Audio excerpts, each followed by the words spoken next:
बच्चों, आज का जो टॉपिक है AC circuit containing resistance and capacitance. Resistor and capacitor जुड़ा हुआ हो एक प्रत्यावर्ती परिपथ जिसमें प्रतिरोध एवं धारिता दोनों, और तब आपको परिणामी वोल्टेज समीकरण ज्ञात करना है, प्रतिबाधा ज्ञात करना है, कलांतर ज्ञात करना है और साथ साथ धारा का तात्क्षणिक मान ज्ञात करना है।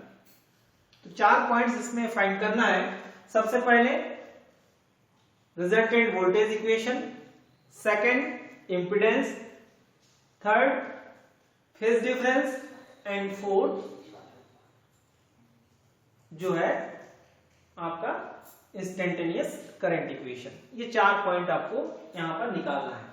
तो सबसे पहले हम जो सेपरेट पढ़ लिए थे, एक सर्किट था जिसमें रेजिस्टेंस था और एक सर्किट था जिसमें कैपेसिटर था।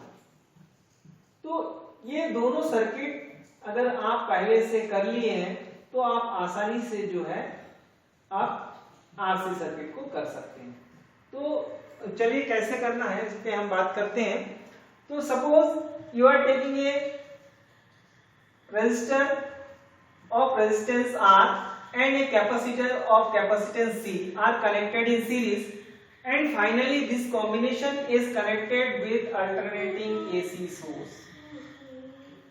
हमने एक प्रतिरोध R ले लिया और एक संधारित्र जिसकी धारिता C है, श्रेणी क्रम में जोड़ करके उनके दोनों सिरों के मध्य एक प्रत्यावर्ती वोल्टेज स्रोत लगाया है। Let any instant t voltage equation is given by V is equal to V0 sin omega t। हमने जो वोल्टेज यहाँ पर लिया उस वोल्टेज का जो इक्वेशन है V is equal to V0 sin omega t है।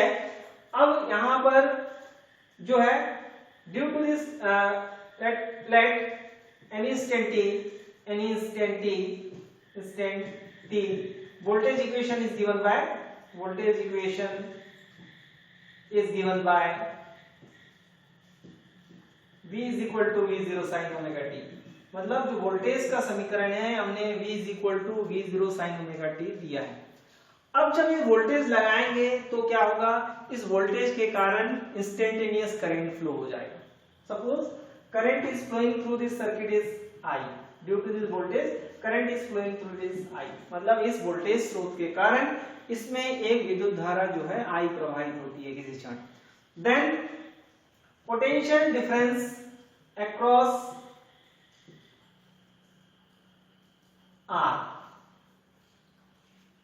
R के दोनों सिरों के मध्य विभवांतर क्या हो जाएगा, VR is equal to IR।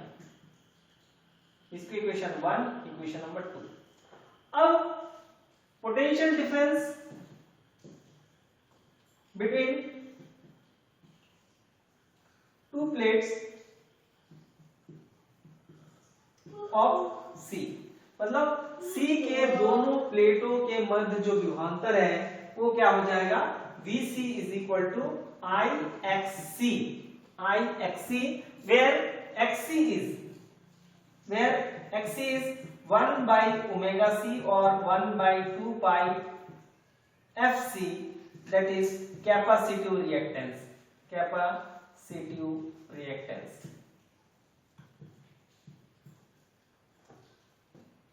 धारिता प्रतिघात है। अब आते हैं इस परिपथ में कुछ कला के बारे में बात करते हैं। तो यहां पर देखिए, जब प्रतिरोध R था, कैपेसिटर C था और यहां पर V is equal to V0 sin omega t हमने लगाया था, तो V is equal to V0 sin omega t। तो आप याद करिएगा कि यहां पर जो I का इक्वेशन था, तो I का इक्वेशन आया था I0 sin omega t आया था।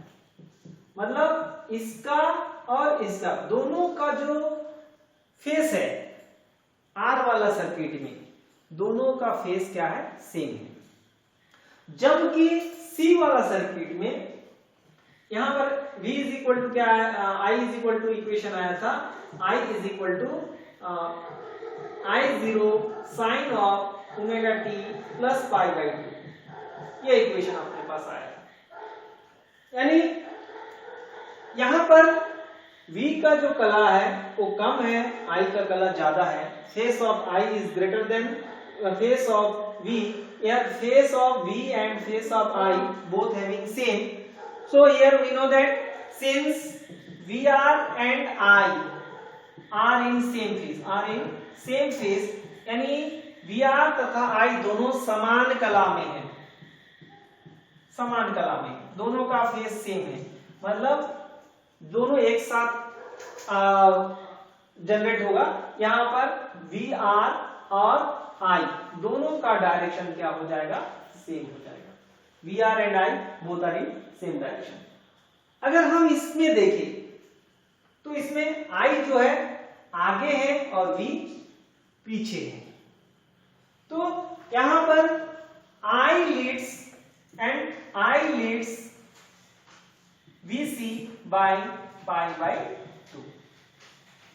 अगर वोल्टेज देखें, जब हम कैपेसिटर वाला सर्किट देखें तो इसमें वोल्टेज जो है पीछे होता है और करंट क्या होता है, आगे होता है। तो यहां पर मान लीजिए ये करंट है, इसको आगे दिखाना है तो VC को पीछे दिखाना, तो VC को आप नीचे ले सकते हैं। तो इस प्रकार यानी जिधर I है उधर ही क्या है, VR है, दोनों का डायरेक्शन सेम है। जबकि I अगर यहां पर है तो VC क्या है, नीचे होगा। क्यों? क्योंकि ये 90 डिग्री पीछे है। So therefore resultant voltage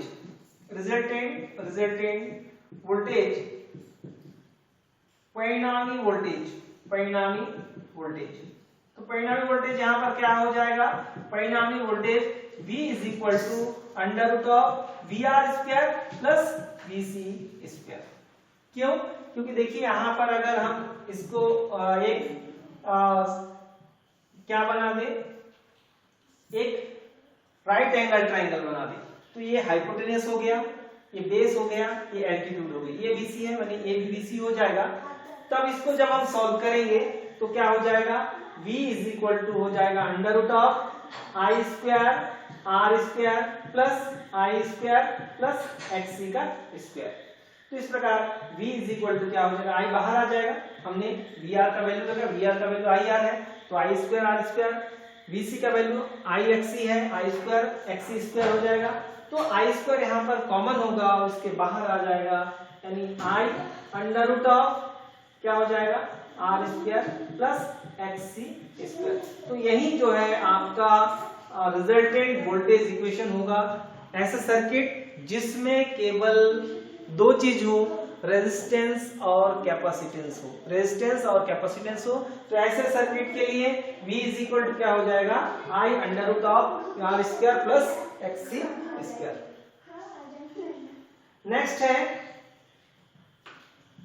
next point जो है आपको निकालना है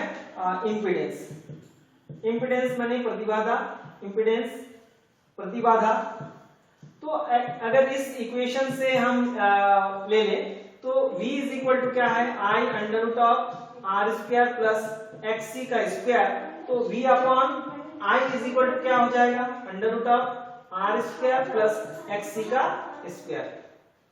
तो यहाँ पर V upon I is equal to under root of X square. अगर इसको कंपेयरिंग विथ ओम्स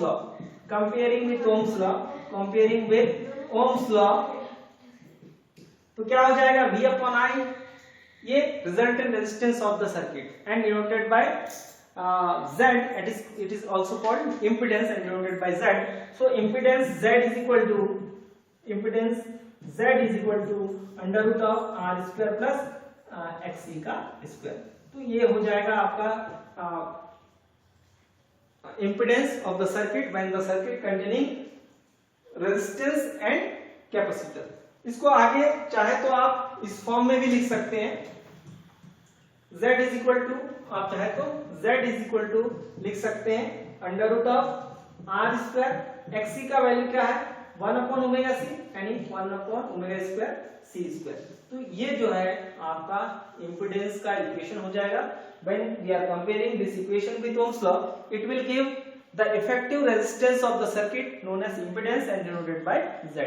अगर इस समीकरण को हम ओम के नियम से तुलना करें तो ओम के नियम से तुलना करने पर ये परिपथ की परिणामी प्रतिरोध होगी, जिसे प्रतिबाधा कहते हैं और Z से प्रदर्शित करते हैं। यानी Z का वैल्यू यहाँ पर √r² प्लस 1/ω²c²।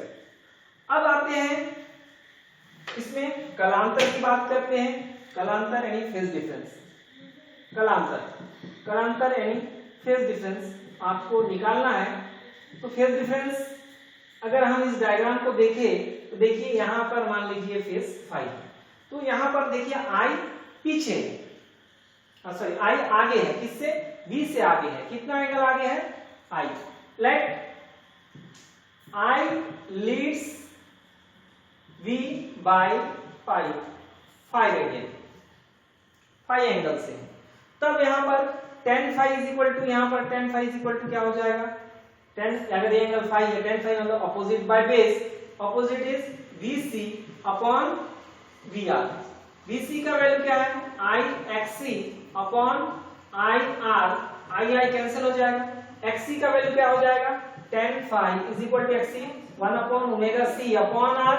इसको जब सॉल्व करेंगे तो phi इज इक्वल टू, ये ωc नीचे आ जाएगा और ये tan उधर जाएगा, यानी tan इनवर्स 1/ωc R।